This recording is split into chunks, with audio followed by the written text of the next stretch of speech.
Is this working? Oh, okay. Yay! Alright. Sorry about mic issues. So what I was just saying, and I think you couldn't hear at all, I'm so sorry, is that I just spent the past hour, like, battling technical difficulties with all of my streaming set up, and as you can tell, that was just continuing. Finally, I think I got everything working, and thought it would be cool to work on some master copies with you all today. As usual, I'm recording all of my original pieces with this camera so I can make time lapses for you guys. Unfortunately, that means I can't stream and get that footage simultaneously. So master copy seemed like a great way to have a stream and get to hang out and just kind of do something to like relax and mix things up.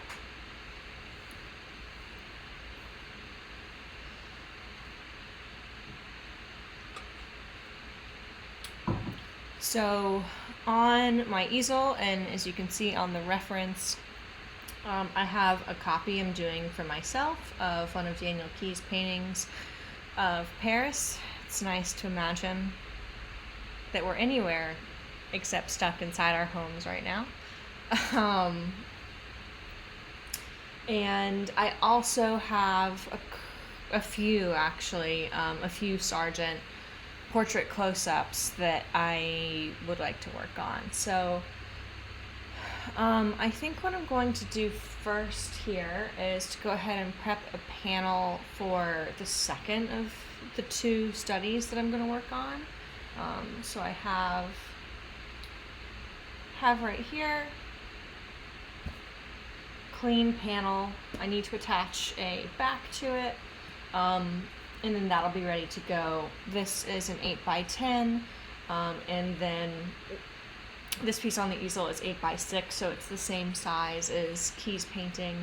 An 8x10 I just grabbed because I figured it would be pretty easy to use regardless of which portrait I choose. I can always like crop a close-up of Sargent's painting to match this aspect ratio, which, as you know, if you've watched my videos, it's a really big deal to me to plan all of my work with the exact same aspect ratio of my reference to the panel I'm painting on.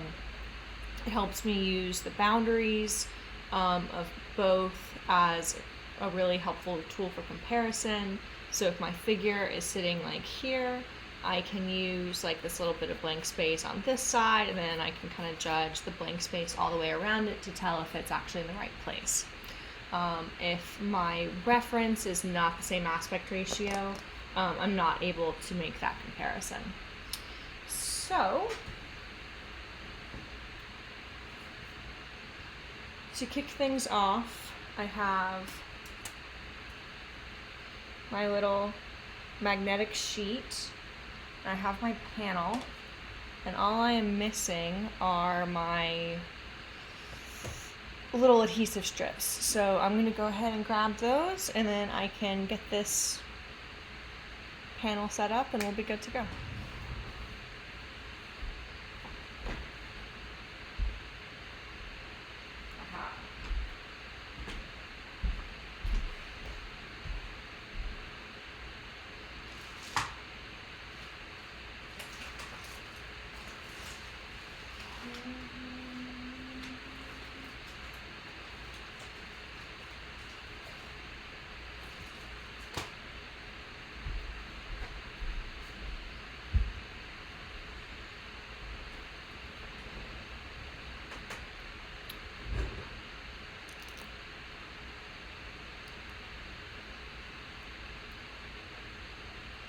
Alright, so I'm actually going to do this in my webcam window.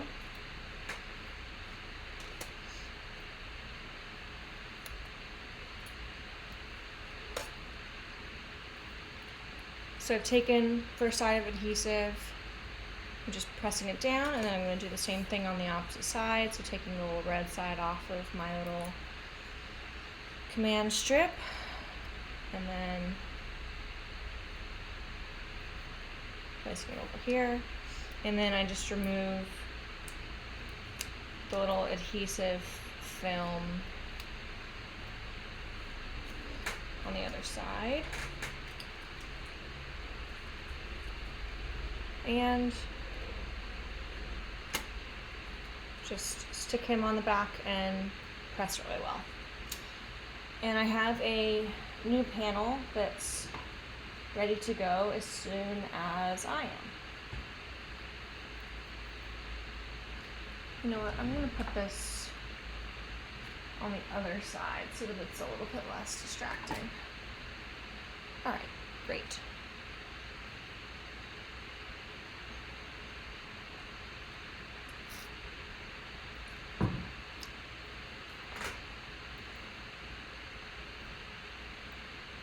So the reason I want to work from Daniel's piece here is he has some really loose, beautiful brushwork that I really want to learn from.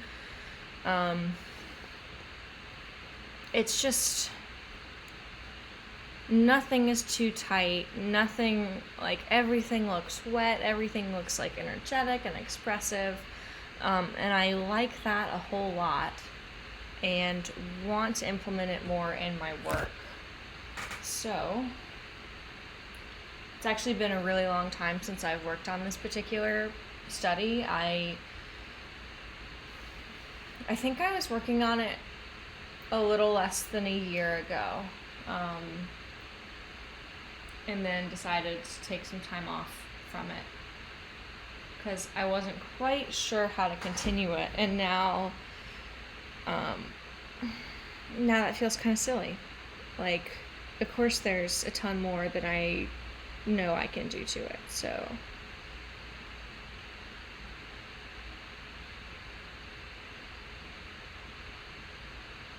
Hello, hello, how are you, Scott?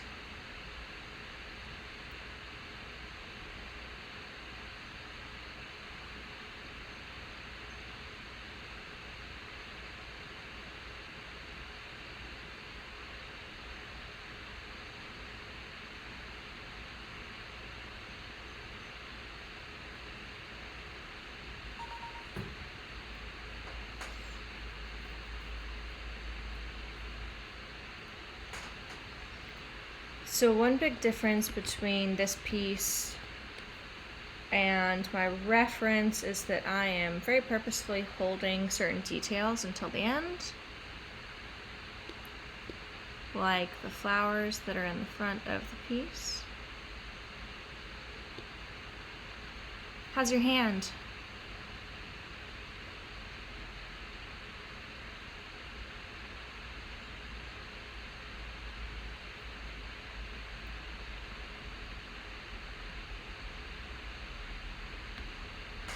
Okay.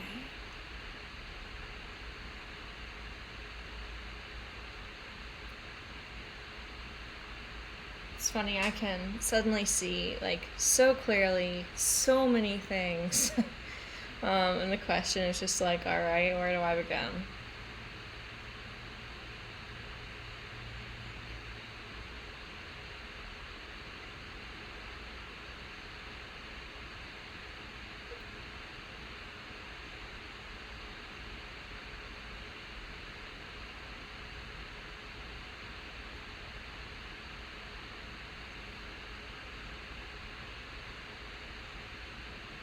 Wow. I just have drawing errors everywhere in here. And so much of the point of this is to have, so obviously as a study, this piece is just for me. And the advantage of having done it is that if I do a good job, I have like my own little knockoff Daniel piece that I can look at. But I have to do a good job for that to work. So I really do. I want to keep it as close to his painting as I can. And gosh, that's just, I feel like almost heartbroken looking at how much of this I have to repaint.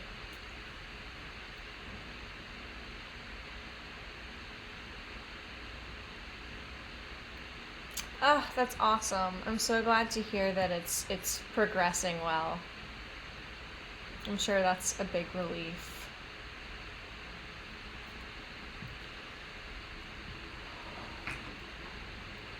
Okay. So what I'm probably going to do today, I actually have a new easel in, and I've been applying coats of polyurethane to it. So I'm probably going to take a quick break in like 45 minutes and do what I have to do. Because what I'm hoping is that in another 3 hours I'll be able to assemble it, film the assembly, and then actually move it in here and do all of that today. This is Mark Carter's easel over at Draw Mix Paint. He has an easel I've been coveting for a really long time, and I just got mine in.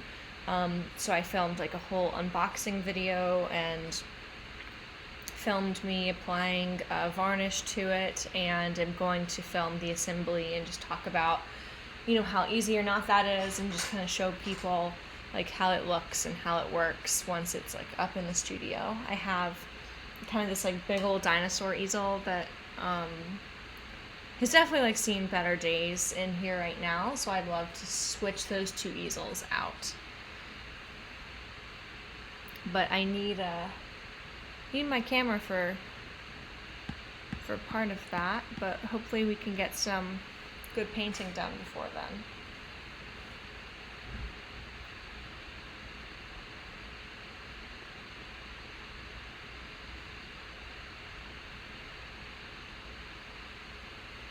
Right? My roommate says that it looks like a spaceship, which I can't argue with.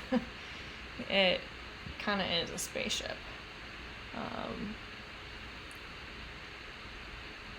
It's funny because I actually haven't seen that many people use it, and there are things that I'm not going to be able to take advantage of with it. So it has like a really great system for tensioning canvases, so you aren't pressing down on the stretchers, you are actually stretching the canvas itself.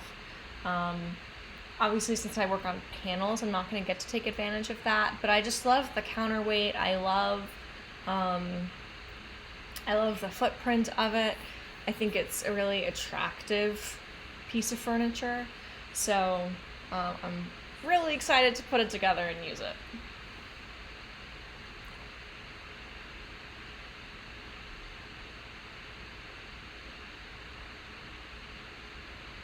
Then I think my next project will be some kind of tabaret, because right now, whenever I work on those big pieces, I just have to set up my plein air easel next to them, and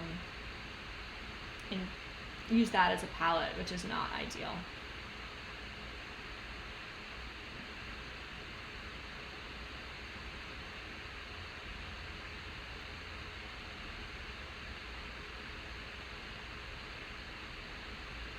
So I'm trying to mix this weird purpley gray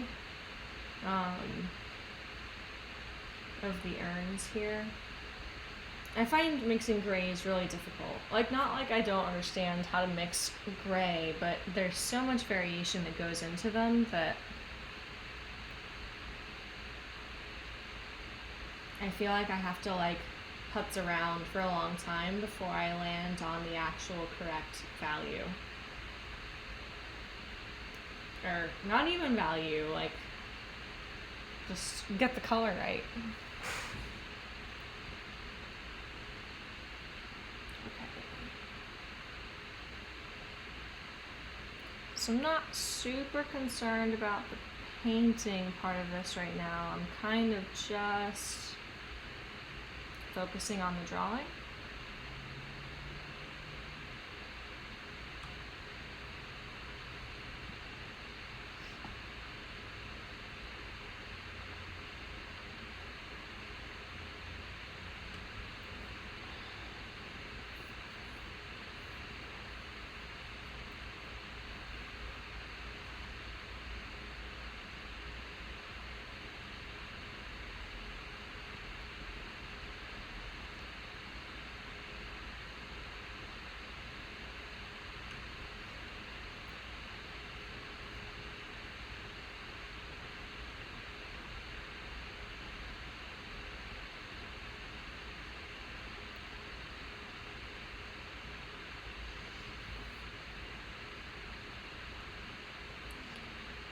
So as I look through, here are the biggest things that I'm looking to correct. So this was too narrow. I just went ahead and widened it.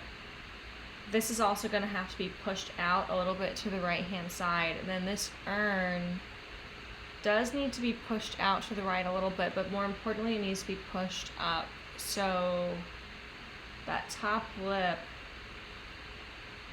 is really, and I'm really just using this as like a sketch.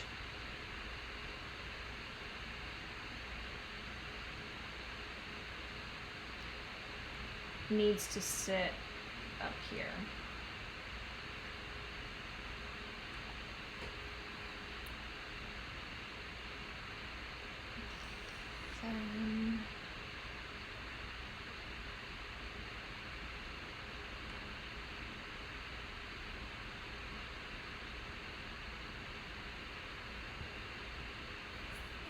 Okay. And that side comes out about like that. The right hand urn, hello Jack. Scott, to your question, this is a Daniel Keyes painting from the gardens that are outside the Louvre. I have no idea how to pronounce them correctly because I don't speak French, so I'm not going to try and say the name. But I like, especially in this piece, how Keyes is taking Schmid's looseness, but it's like even more brushy than Schmid's work.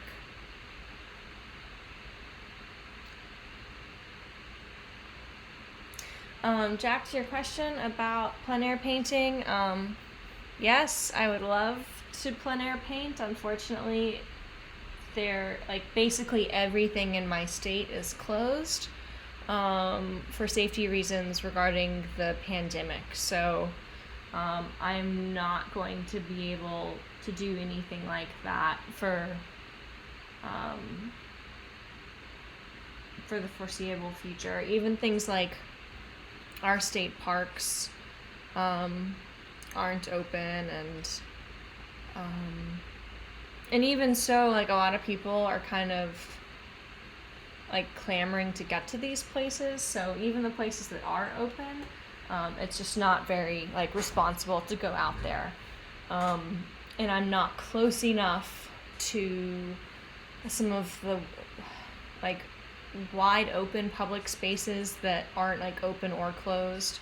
The only things that are in driving distance for me are parks that have like gates around them that are locked right now.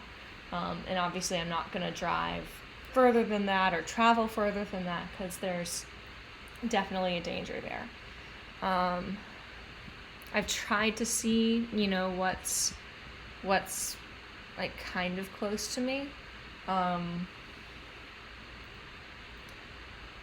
And I've taken a few photos. I think the thing is I'm not even super comfortable like staying out there to plein air paint because it's just you incidentally come into contact with more people. So I've tried to find some like local places that I could paint, but I wanted to kind of get in and out really quickly.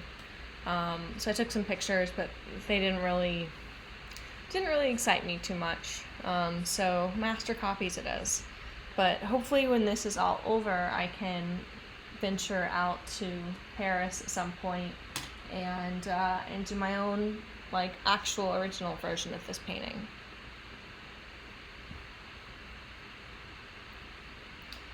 Alright, so I've like mapped out changes to the urn structure. There's a little bit that has to change here, but I'm actually going to have to carve in to the urn that I already painted, so I'm not going to tackle that yet. Similarly, this could use like a block in earnest. The whole thing is going to have to come a bit to the right. Just seeing what else. Similarly, my building over here is going to have to extend further to the right. I don't know why everything is so shifted in my painting. Maybe I was just having that kind of day. I'm actually going to make a really small correction right now, just because I can see it.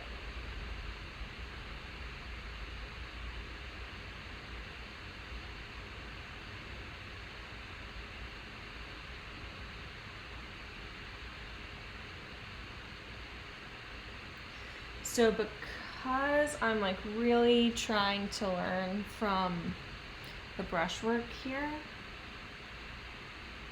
all of the brushes that I'm using are these Rosemary Eclipse combers.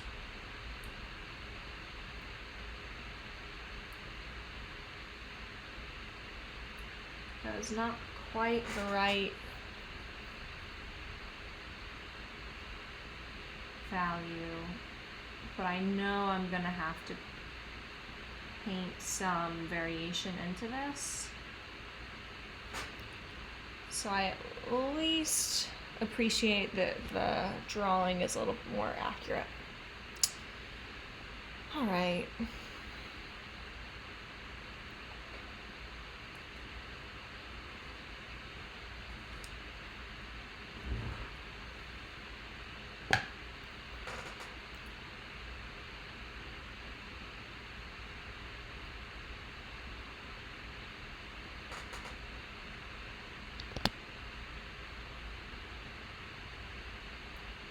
So what I'm really looking forward to, by the way, is I'm just under 30 subscribers away from 1,000, and that's the threshold at which you can stream from your phone.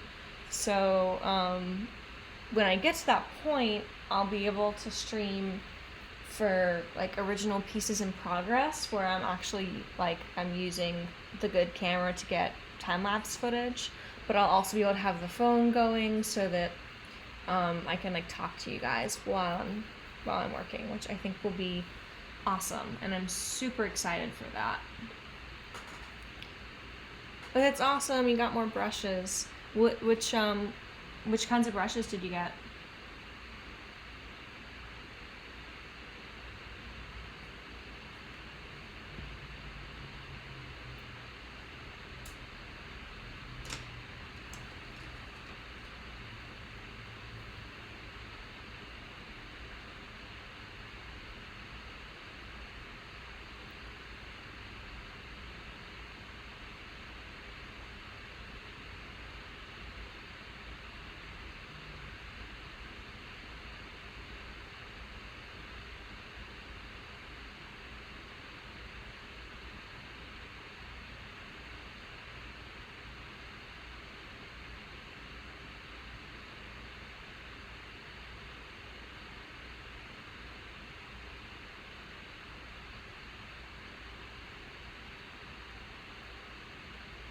So for this, I think this is like gravel or sand. It's like a pathway between the urns. I'm using titanium white, yellow ochre, and a little bit of terra rosa.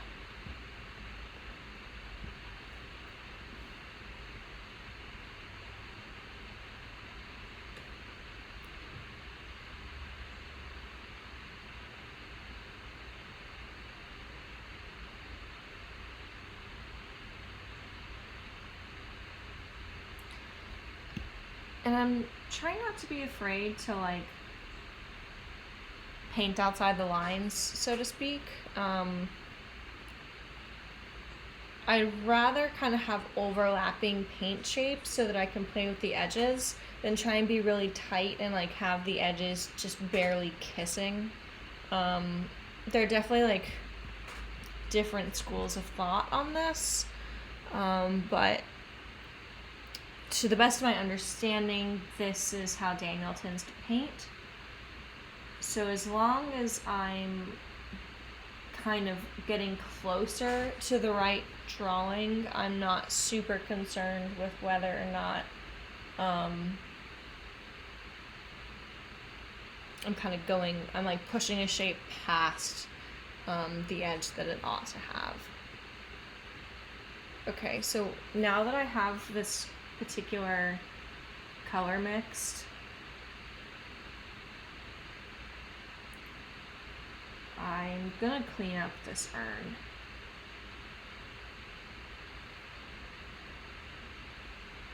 Oh, that's awesome. Scott, did you get some of the combers in your previous purchase, or is this your first time trying them? I'm curious what you think of them. Oh, hey Kelly. So what's on my palette, I'll take a quick break from painting and kind of tip my camera so you can see. So, my palette is, you can kind of barely see this, but I have titanium white, cad lemon, cad yellow pale, cad yellow deep, cad orange. This is a different brand of cad orange. It's a good bit deeper. Cad red, permanent rose, permanent magenta, transparent oxide red, transparent oxide brown, terra rosa, transparent oxide yellow, yellow ochre. This color that's like not really there that I need to kind of refresh is green gold, and then Viridian and ultramarine blue.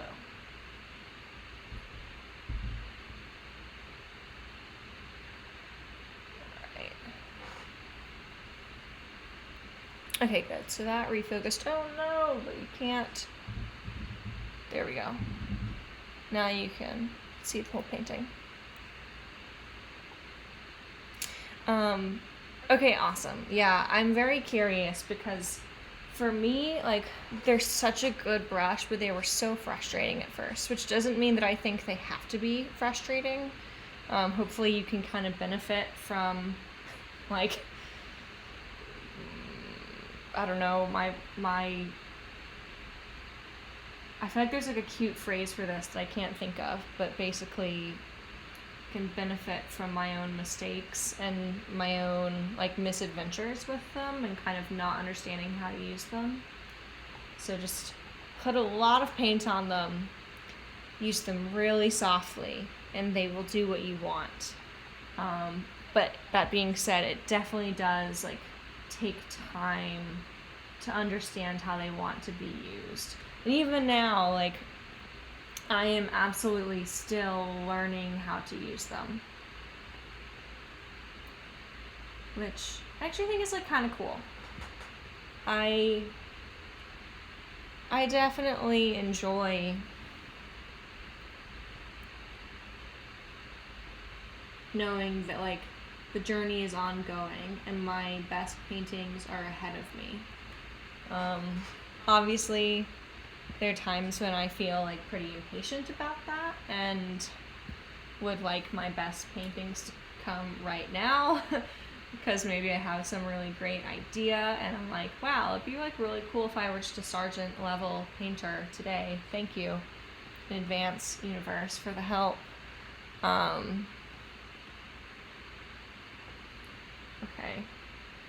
Gosh, I have to push this shape like so far to the right.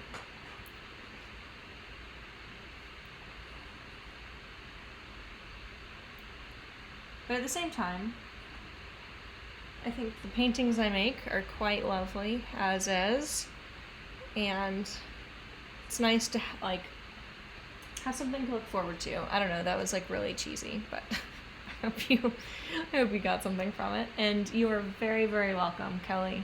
I have a couple of recent videos whenever I end the stream if you want to look back through them. I have an FAQ video that I posted this month as well as a top 3 oil painting brands video. And in the oil painting brands video, I go over my whole palette and I name all of the brands I use for which colors and why. And in the FAQ video, I talk a little bit about the palette, but I also talk about like other supplies and whatnot. And I do talk about why I have the palette that I have, but in this video I will say I'm using Daniel Key's palette, or at least a very close version of it. He sometimes has Sennelier King's Blue on his palette, which I have, I just don't have out right now. and he doesn't use transparent oxide yellow, which I have for an upcoming monochromatic portrait that I'm working on. Other than that, it's possible there's a little bit of brand variation, especially in the cadmiums. I go through them so slowly that when I hear an artist say like, oh, I really like the Rembrandt cadmium, or I really like the Michael Harding cadmium, or oh, I use Winsor Newton for all the cadmiums, they're just so expensive, and I go through them so slowly that I kind of just use what I have, and I'm less likely to like cycle through those on any kind of like a prompt basis.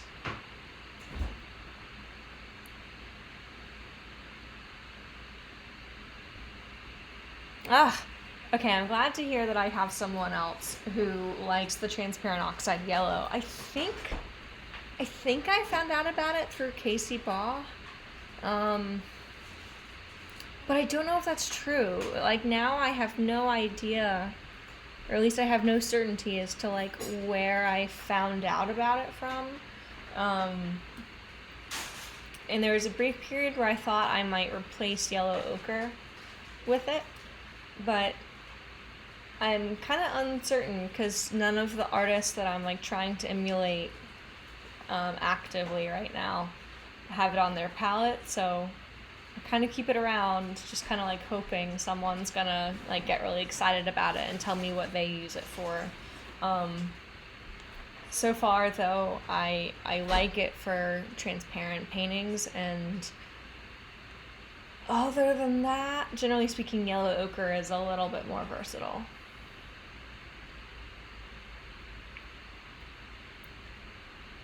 Okay.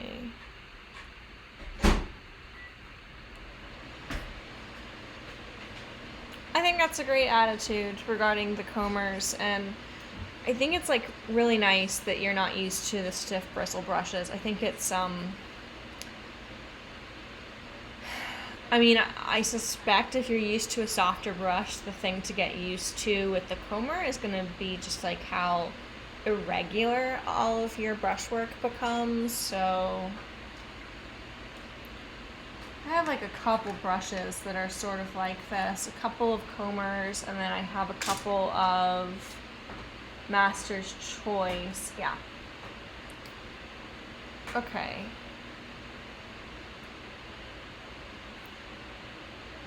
Kelly, what do you like to use the transparent oxide yellow for? I use a ton of the red and the brown and really dip into the yellow pretty sparingly. So I'm very curious. I want to know what you like it for. So all three of these brushes are super beat up, and if I actually like loaded them up with paint, and I'll probably use each of these later for this exact reason, they make marks that are probably much closer to the marks you're seeing in the reference.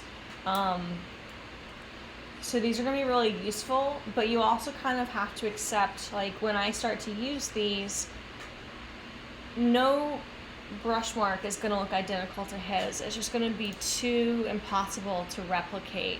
I would have to be using his exact brush at the exact stage of like dilapidation that he had it, and that's just not the situation.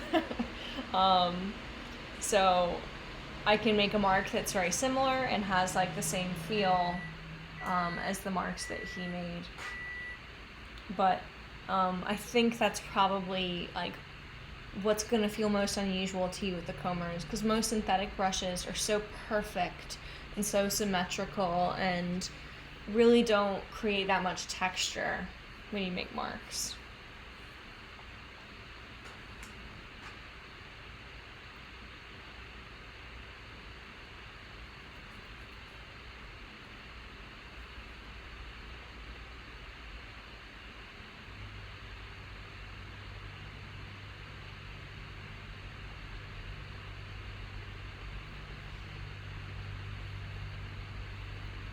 So I'm trying to decide right now what what I'm going to tackle next.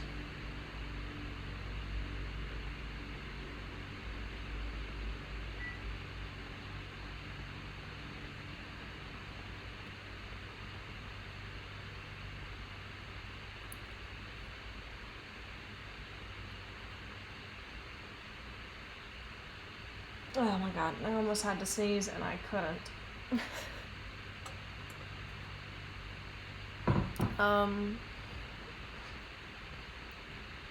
So obviously there's a great deal that I can do with the urns. And I have flowers that I haven't put in. I think the flowers are gonna be the very last thing.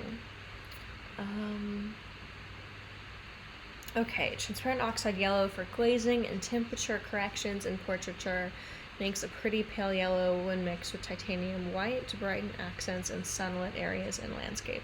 That makes a lot of sense, and I can see how it would be perfect if you work in glazes. And that's kind of the spirit in which I'm using it for the monochrome paintings, even though they technically are more like washes than glazes, since I'm doing them with a solvent instead of with oil.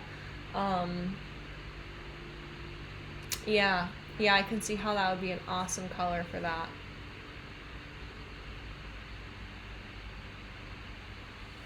Ah, that's awesome, Scott. Yes.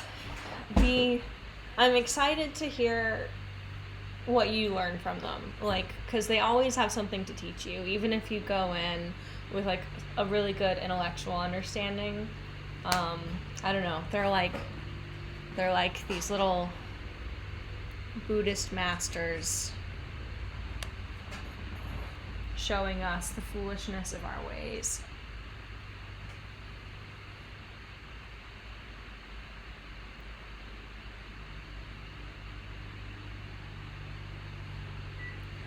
So I'm mixing a kind of accent green here, and I'm starting with Viridian, and I'm adding a little bit of Cad Yellow Pale, and I'm doing that before I go for the white. If I had put white into this, the Viridian kind of would have looked like, it would have looked too blue, it would have looked too minty. And it is a somewhat minty color, what I'm trying to replicate here. In fact, what I had down was very close color wise. The only issue was the placement.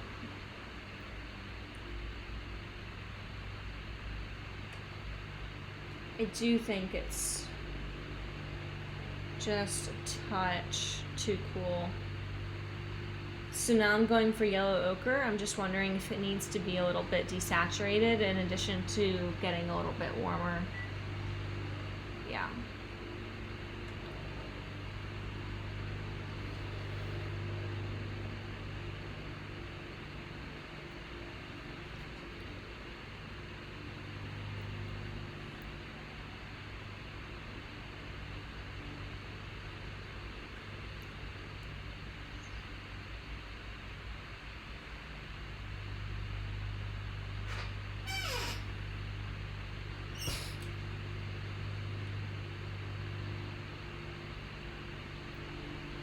Now, when I go for the darker greens, I'm much less likely to put cadmium in the mixture.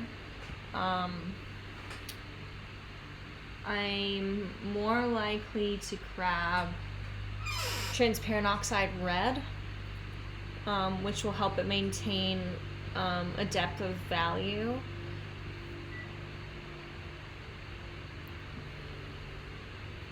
Nice chatting with you, Kelly. Thanks for hopping on the stream. And thank you, Scott, for being an excellent stream ambassador. All right. Okay, there is...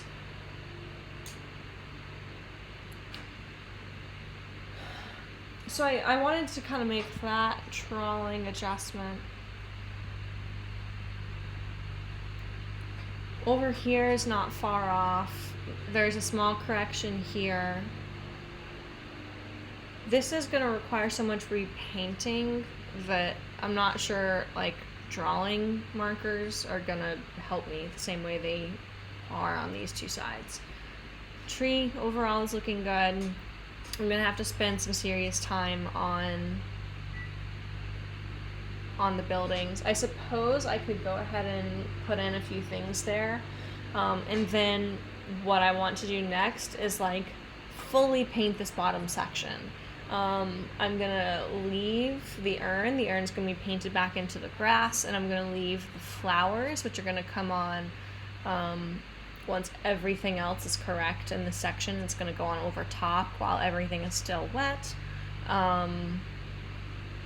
Yeah, and I'm thinking maybe I can kind of like scan my way up the painting at this point, assuming all of the drawing is like working correctly.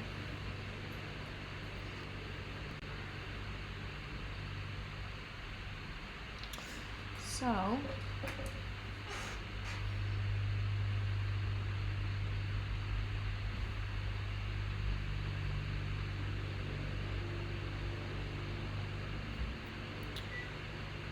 there's a couple things here that I'm going to do. I think I'm going to start by pushing this over.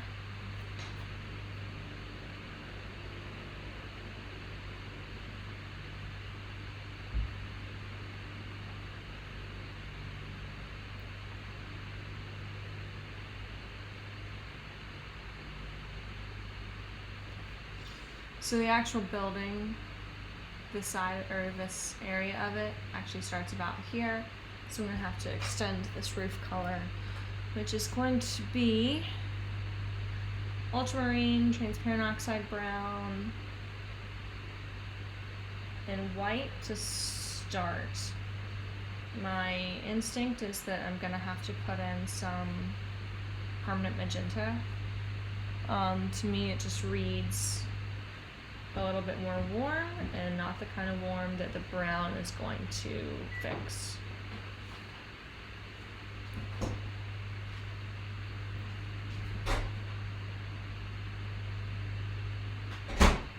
Okay.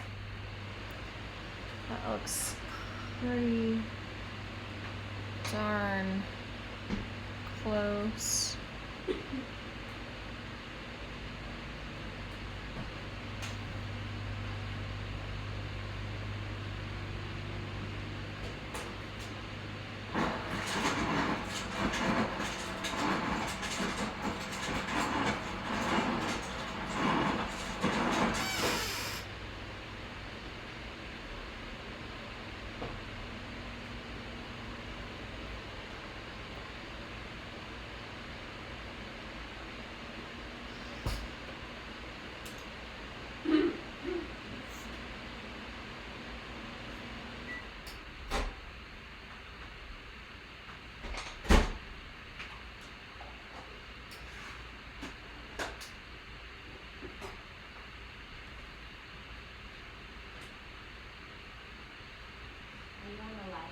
Mm-hmm. Hello. I wasn't sure if you were like on the phone or what. My roommate Suzanne says hello to everyone on the stream.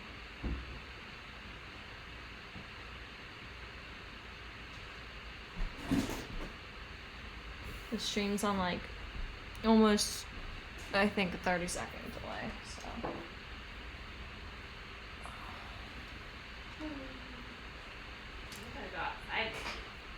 That sounds delightful.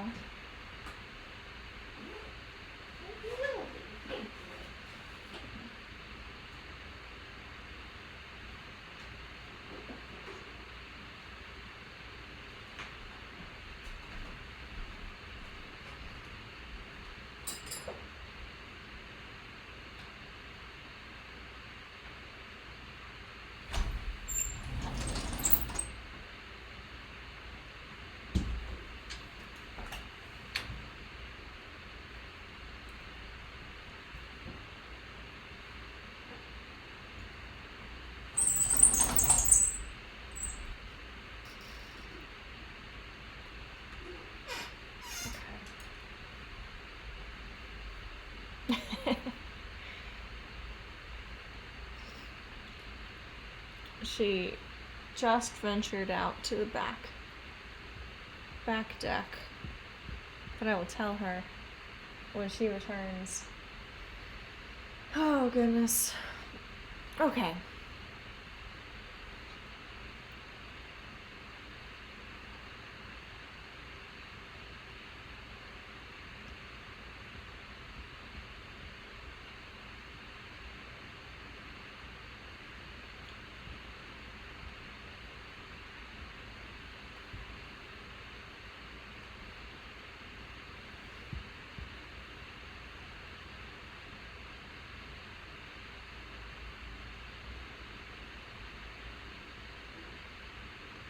I think one of the trickier things about this this study is that so much of this has dried that even if what I have underneath of paint strokes I want to put in is accurate, it's not mixing with the new top layer the way that his painting would have been mixing. Hi, Amanda! So I'm kind of in this weird, like, I'm gonna paint and I'm gonna get it accurate, and then I might have to go in kind of on top of it again to get some of that blending, which is somewhat of a bummer, but I guess that's kind of just the name of the game.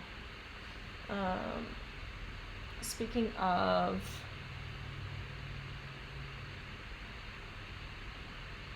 corrections, I'm gonna go ahead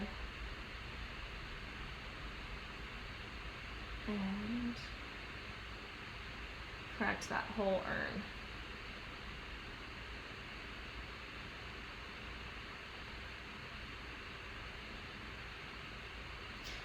I'm doing this with Viridian Transparent Oxide Brown and a little bit of Transparent Oxide Yellow. Yeah, that's getting about the like depth of value that I want.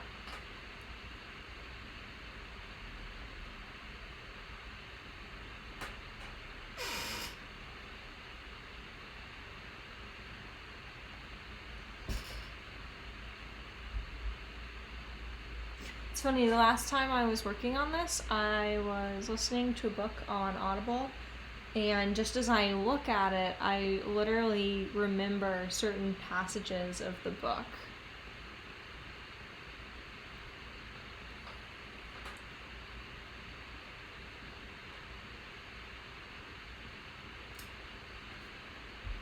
It's funny how our memories can do that.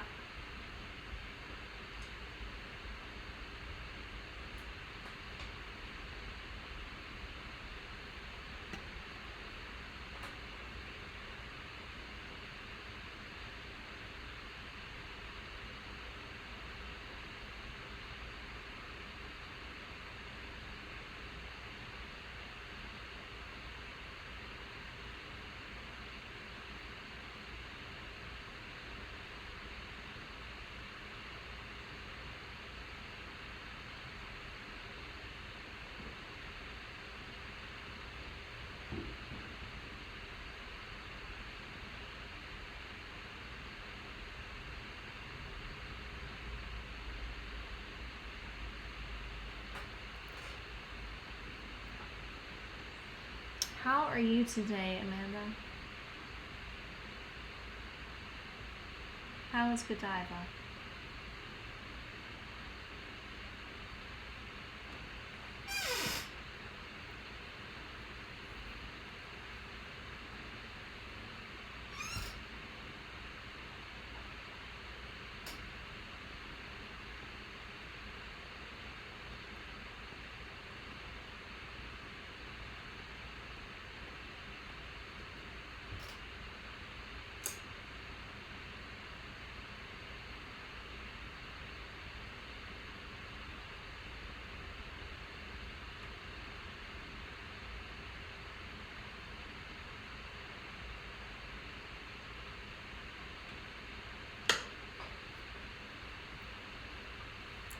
Oh, gross. Yeah, I did my time in Zoom meetings before now. I'm glad that is not currently my life. Amanda, did I tell you that my mom is convinced that her cat has hip dysplasia and she ordered her a heating pad? I mean, presumably because she likes it, but like also like to help with the presumed hip dysplasia. I just thought it was very funny.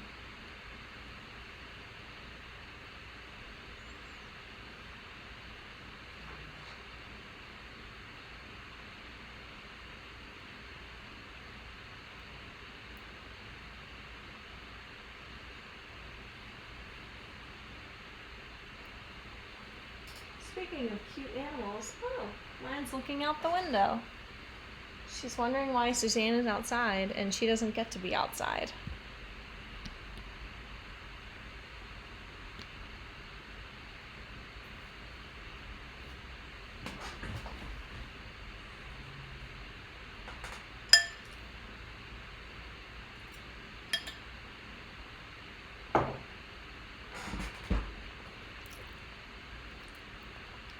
Her cat's like 2. I think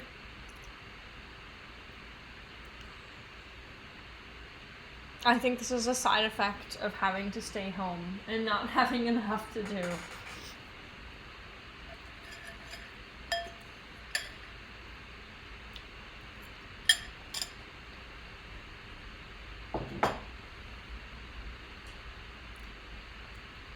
It started because she won't run after the laser to chase it. She like waddles after it really slowly. And I thought that was really funny. But evidently it is cause for concern. Well, if you're on the stream watching, I'm sorry. I'm gonna make fun of your cat a little bit. Who is fine, by the way.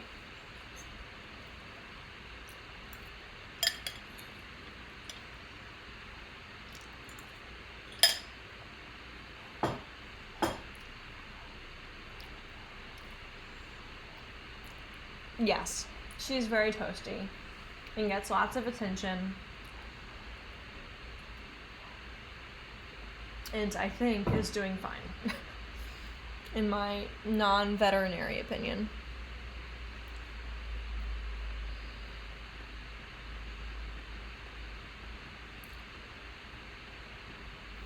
Okay.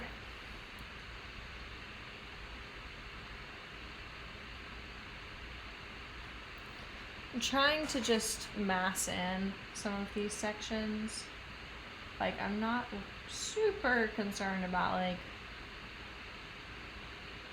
whether I have the exact right paint color, as long as the value looks good.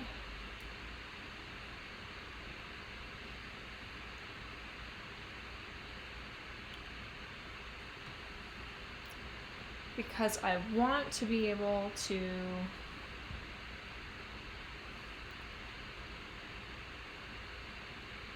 continue to assess how this is doing.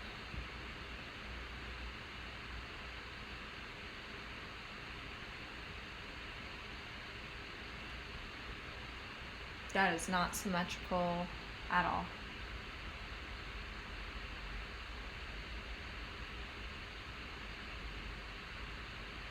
And I think I'm just gonna kind of split the difference.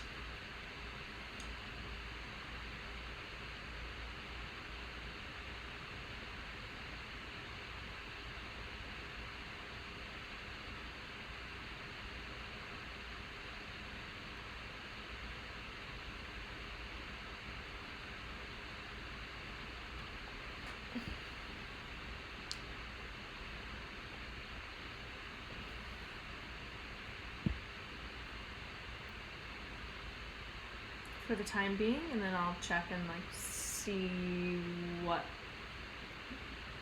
bet was the right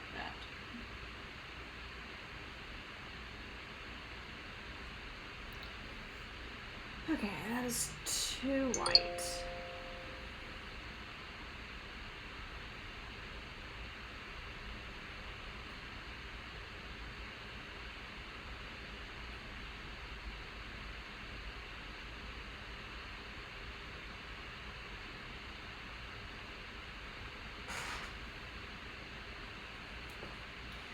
So my phone has informed me that it's time for me to go apply another coat of polyurethane to my easel outside.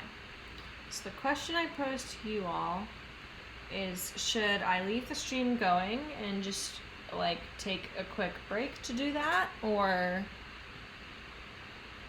do people have things going on and it makes sense to just go ahead and end the stream here for today? I kind of hate that I didn't like start a sergeant copy,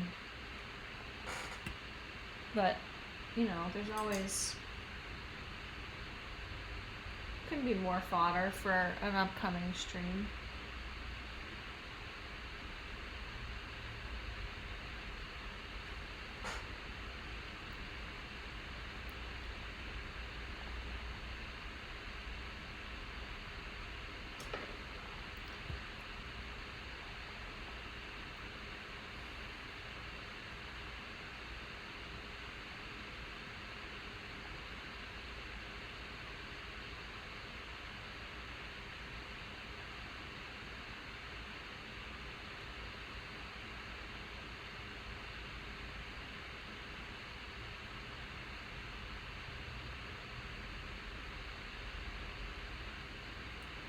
I would love to take you outside, but I'm not streaming on my phone. I need 30 more subscribers so that I can stream on my phone. And when I have that, I can just take the phone with me. But my streaming setup is my camera, which has 2 cords plugged into it, one of them going to my computer. And my computer has cords going to an amp, going to my microphone, and also like plugging it into power. So there's not really a good way that I can carry everything so that you can see me work on the easel. Gosh, I hear you on feeling frazzled, to be totally honest. Like, I think on a good day, working on this would take like 3 whole brain cells, and it would just be like meditative, and I would just make a nice study and everything would be great. And today it's like, oh wow, this is kind of hard. It's hard to talk. It's hard to talk and paint. I wonder when my easel will be done.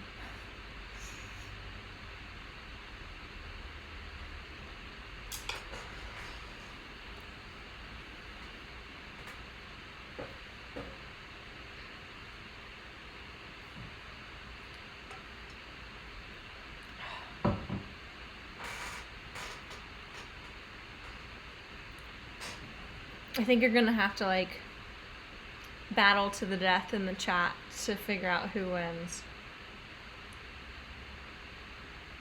Amanda, I will say that I'm going to use this camera to film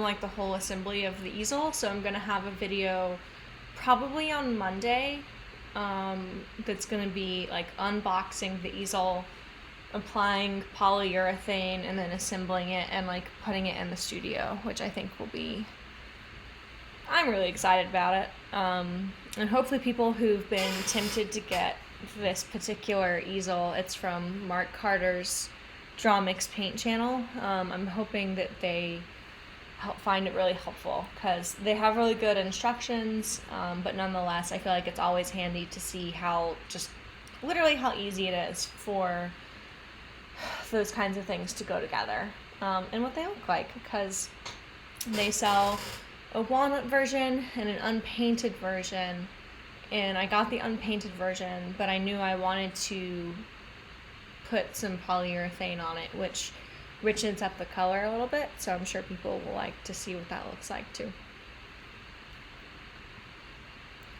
Alright, I have 4 people. Oh wait, okay.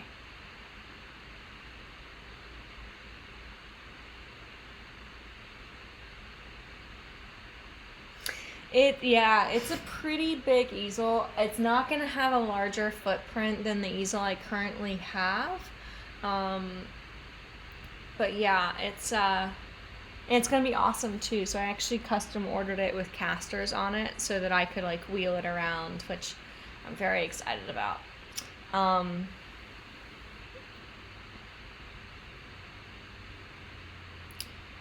Okay. Here's what I'm thinking. I need to go ahead and apply a polyurethane coat. I'm supposed to FaceTime with somebody in half an hour ish. Which is flexible, but I could go ahead and poly the easel, do my FaceTime call. Amanda, if you wanted to hang out virtually, we could totally hang out virtually. Do anything else I have to do, and then I could resume the stream later, like have a new stream basically, and either continue this or like start the sergeant, which I think, I don't know, I always have a lot more momentum at the beginning of a painting than like the midway point, which is where this other study is at. What do you all think of that? The other option is I just do part 2 of the stream where I do the sergeant copy tomorrow.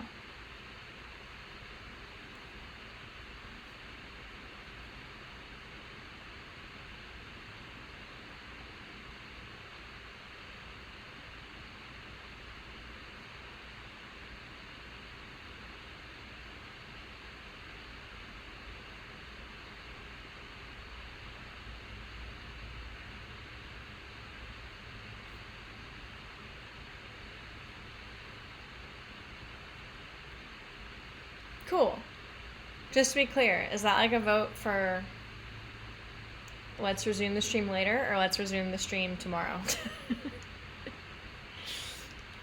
If I suddenly have like a burst of energy later, I can totally do it. I'm just kind of getting the sense that my energy level is like not the highest.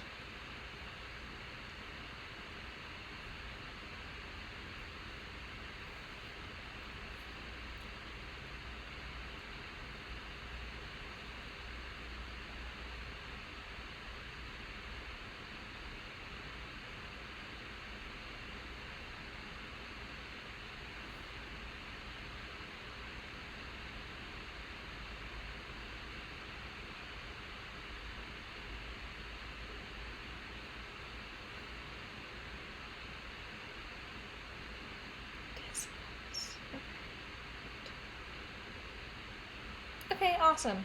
Well, I'll just do it based on like how much energy I have. I might work on some commissions later this afternoon anyway, so that I can feel like I've kind of checked that off the list for today. But that sounds awesome. Thank you guys for hanging out with me on the stream. I'm sorry it wasn't like a particularly long one today. And if you rewatch any of this, I apologize for the technical difficulties at the very beginning of this stream, where apparently my microphone was just not on. So I'm gonna have to go and edit that, so maybe I can like remove the like dead air for a while. Yeah, it was awesome hanging out. I know it's been like a little while. It's been a hot second since I've done a stream, but once we get 1,000 subscribers, it's gonna be streaming more often. So if you have any friends you think would like to, know about the channel, please send a link to them, because I'd love to hang out with all of you guys more. All right. With that said, I hope you all have a really nice afternoon, or evening for Scott. Happy painting if you're painting, and I'll talk to you guys soon.